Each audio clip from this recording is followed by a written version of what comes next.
ছোট পর্দার জনপ্রিয় অভিনেতা তৌসিফ মাহবুব সম্প্রতি শেয়ার করেছেন তার জীবনের সবচেয়ে ভয়ঙ্কর শুটিং অভিজ্ঞতার গল্প।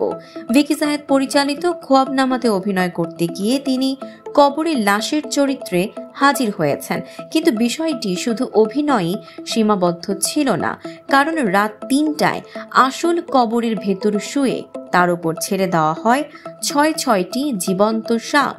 নাটকের পোস্টার প্রকাশের পর প্রথমে অনেক দর্শকই ধারণা করেছিলেন এই দৃশ্য নাকি গ্রাফিক্সে তৈরি, কিন্তু সেই ভুল ভাঙিয়ে দিয়েছেন তৌসিফ নিজেই। তিনি সামাজিক মাধ্যমে মাত্র ১৩ সেকেন্ডের একটি ভিডিও শেয়ার করে প্রমাণ দিয়েছেন সত্যিকারের সাপ দিয়েই সেই দৃশ্য ধারণ করা হয়েছে।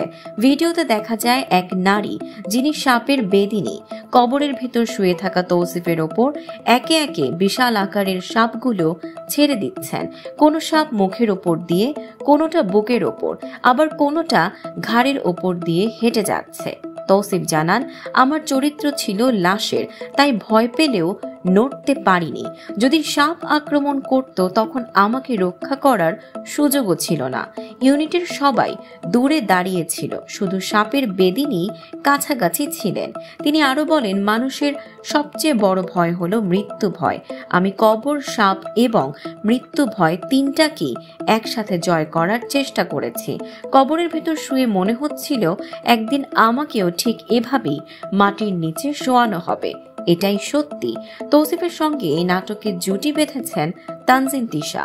ভিকি জাহেদ সবসময়ই হরর মিস্ট্রি ঘরানার নাটক নির্মাণে পরিচিত, আর খোয়াবনামা দর্শকের প্রত্যাশাকে আরো উঁচুতে তুলে দিয়েছে।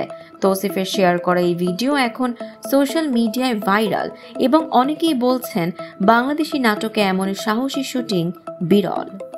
দর্শক, এমনই সব চমকপ্রদ খবর পেতে ফলো করুন আমাদের ফেসবুক পেজ CB24 TV এবং সাবস্ক্রাইব করুন YouTube channel CB24 TV official.